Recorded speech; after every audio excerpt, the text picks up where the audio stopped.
Esto no fue una redada normal, fue una señal de alarma. Agentes federales entraron a una mansión en Los Ángeles vinculada a una red de tráfico asociada a Somalia. Y los investigadores dicen que el dinero detrás no se mide en millones, sino en miles de millones. Al mismo tiempo, a más de 2,000 kilómetros, ICE arrestaba en Minnesota a cientos de personas con órdenes finales de deportación, muchas con historiales de violencia, fraude y abuso. 2 escenas distintas, un solo sistema. Y aquí está la parte que te involucra a ti. Según documentos judiciales y autoridades federales, parte de ese dinero salió de programas públicos financiados con impuestos. Impuestos que tú pagas, programas creados para alimentar niños, para proteger a los más vulnerables. Eso es el hecho. La inferencia es más inquietante. Nadie miró durante años o miró y decidió no actuar. Pero hay un detalle específico, una omisión clave que cambia por completo cómo entiendes esta historia.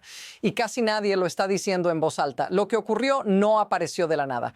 Las autoridades federales describen esta operación como parte de una ofensiva más amplia, no como un evento aislado. En Minnesota, el Departamento de Seguridad Nacional confirmó que la llamada Operation Metro Surge se lanzó el 1 de diciembre de 2025 con un objetivo claro: localizar y arrestar a inmigrantes con órdenes finales de deportación, especialmente aquellos con antecedentes criminales graves. En solo 2 semanas, más de 400 personas fueron detenidas. Ese es el dato concreto. Pero aquí viene el giro. Mientras los arrestos avanzaban, investigadores federales empezaron a conectar los nombres, las empresas y los flujos de dinero. Registros judiciales muestran al menos 11 casos vinculados a fraude masivo descubiertos durante la misma operación. No era solo un problema migratorio, era financiero, era estructural. La pregunta que cambia todo es esta: ¿cómo pudo un estado convertirse al mismo tiempo en refugio para criminales con órdenes de deportación y en el epicentro de uno de los mayores fraudes con dinero público en la historia reciente? Porque si esto fue posible una vez, la incógnita real es cuántas veces más pudo estar ocurriendo sin que nadie lo notara. Y ahí es donde la historia empieza a cerrarse o a explotar. La afirmación central de los investigadores es contundente. No estaban persiguiendo errores administrativos, estaban siguiendo dinero criminal. Y el primer golpe de prueba aparece en los registros judiciales. Documentos federales señalan que Minnesota se convirtió en el epicentro de un fraude de asistencia social que, según estimaciones oficiales, se acerca a $1,000 millones en fondos públicos robados. No es una cifra retórica, es una estimación citada por las propias autoridades. Un caso concreto lo deja claro. Un gran jurado acusó a un individuo de robar alrededor de $1 millón destinados a alimentar a niños necesitados. En el esquema conocido como Feeding Our Future, más de $300 millones que debían servir comidas infantiles terminaron en cuentas privadas. Hasta finales de 2025, 78 personas fueron acusadas y 57 ya condenadas. Un acusado recibió una sentencia de 10 años de prisión. Eso es el hecho. La inferencia es lo que incomoda. Este fraude no pasó en silencio. Creció durante años a plena vista, mientras otros debates dominaban la agenda pública. Y ahora fíjate en lo que falta en todo esto. Nadie pudo explicar cómo un fraude de este tamaño avanzó sin que nadie lo frenara antes, porque aquí es donde la historia empieza a cambiar de escala. La situación no solo continuó, se normalizó, y eso es lo más peligroso. Mientras las investigaciones avanzaban, los agentes federales empezaron a encontrar algo inquietante. Muchos de los arrestados no eran infractores recientes. Algunos llevaban años, incluso más de una década, viviendo con órdenes finales de deportación sin ejecutar.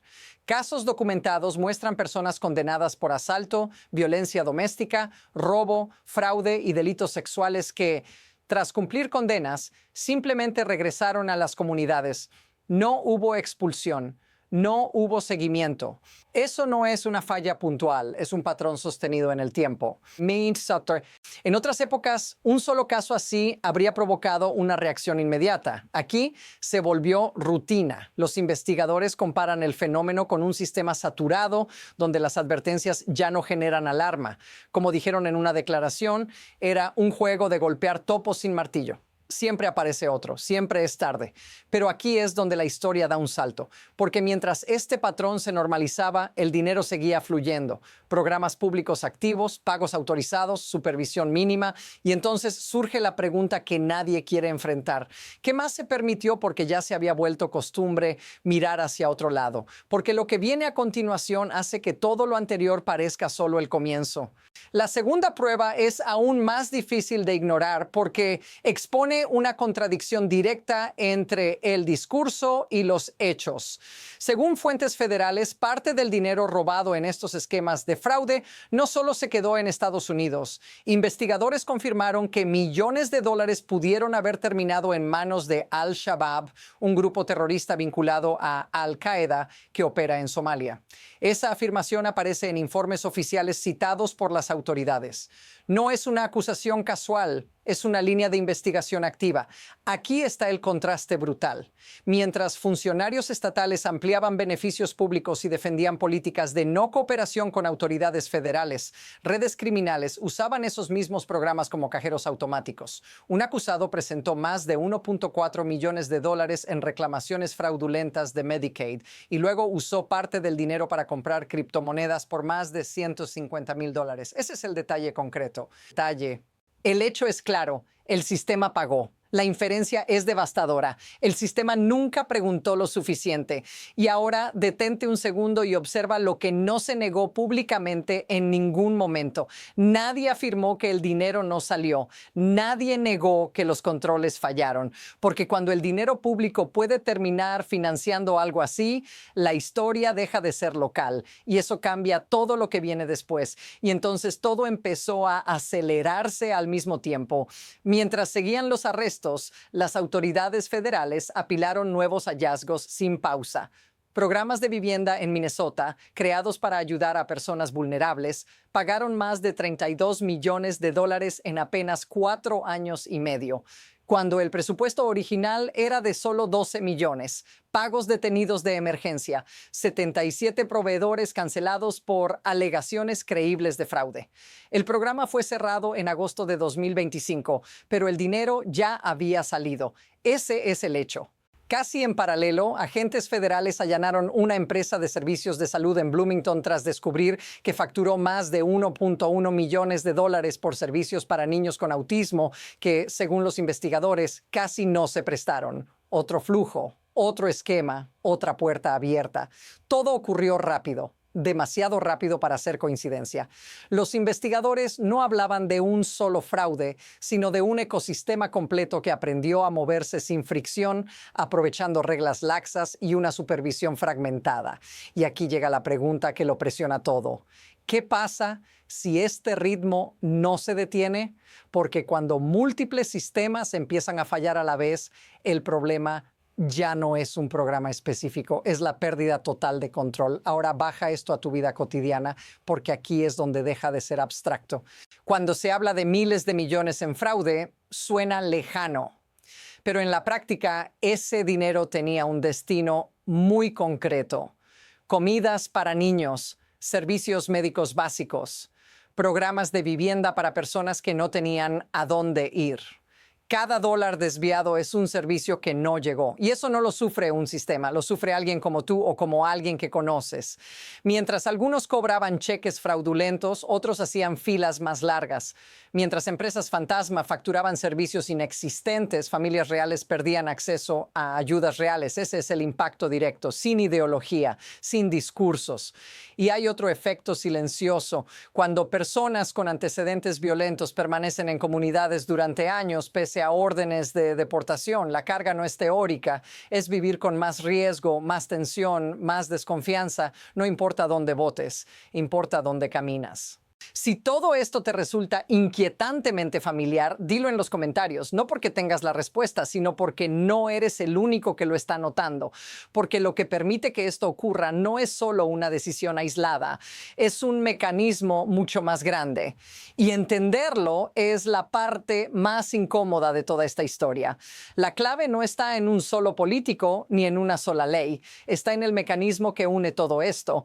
Los investigadores describen un sistema donde los incentivos estaban completamente desalineados. Programas diseñados para ayudar rápido, pagar rápido y confiar rápido. Supervisión fragmentada entre agencias, responsabilidades difusas, mucho dinero moviéndose con muy pocas preguntas en tiempo real. Ese es el hecho estructural. En ese entorno, el fraude no necesita esconderse, solo necesita parecer normal.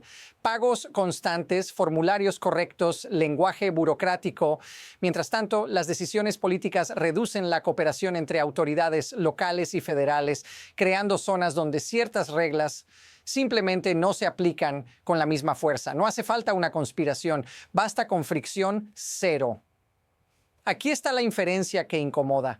Cuando el sistema prioriza la apariencia de compasión o la velocidad administrativa sobre el control, el poder real pasa a quienes saben explotarlo, no a los más necesitados, a los más organizados. Y fíjate en este detalle, nadie tuvo que cambiar las leyes cada semana. El sistema funcionó así durante años, a plena luz, porque todos asumían que alguien más estaba mirando. Pero cuando todos delegan la vigilancia, nadie la ejerce. Y eso nos lleva directamente a lo que viene después, porque ahora que esto salió a la superficie, el sistema ya está reaccionando, y no de una sola manera. A partir de aquí, el camino se divide en dos direcciones posibles, y ninguna es cómoda. En una ruta, la presión federal continúa. Las operaciones se amplían, más arrestos, más auditorías, más casos que salen a la luz. Las autoridades ya no hablan en abstracto, hablan con cifras, sentencias y nombres propios. En ese escenario, el mensaje es claro. Lo que antes parecía intocable, ahora está bajo el reflector. Pero incluso aquí hay incertidumbre. Cada acción genera resistencia, protestas, obstáculos, retrasos. El sistema se defiende a sí mismo. La otra ruta es más silenciosa y quizá más peligrosa. El impulso inicial se diluye. Las investigaciones se alargan, la atención pública se mueve a otra crisis, el lenguaje vuelve a suavizarse, no se niega lo ocurrido, pero se lo reencuadra como algo excepcional. En ese escenario, el sistema aprende, no se corrige, se adapta. Y aquí está el punto clave. Ambas rutas ya están en movimiento al mismo tiempo. No es una elección futura, es una tensión presente. Cada decisión que se toma ahora inclina la balanza, aunque no lo parezca, porque la próxima fase no dependerá de un anuncio oficial, dependerá de lo que se tolere cuando las cámaras se apaguen. Y eso hace que el final de esta historia todavía no esté escrito. Hay una idea que resume todo esto y es incómoda precisamente porque es simple. No se trató de una sola red, ni de una sola ciudad, ni de una sola política. Se trató de un sistema que aprendió que podía ser explotado sin consecuencias inmediatas. Dinero público moviéndose rápido, autoridades mirando en direcciones opuestas, programas creados para ayudar convertidos en oportunidades para quienes sabían cómo navegar el vacío de control. Ese es el patrón. La redada, los arrestos, las cifras, incluso las protestas, son solo síntomas visibles. Lo más profundo es esto. Cuando un sistema deja de hacer preguntas básicas, alguien siempre responde por él y rara vez es quien más lo necesita. Esta historia no termina con una operación ni con una sentencia. Continúa en cómo se rediseñan o no los incentivos, la supervisión y la cooperación real. Continúa en lo que se permite volver a la normalidad. La pregunta final no es quién falló, es qué se va a aceptar a partir de ahora, porque la próxima historia no empezará con una redada, empezará con una decisión silenciosa. Si quieres seguir entendiendo lo que viene después y no solo lo que ya pasó, suscríbete y acompáñame en el siguiente análisis.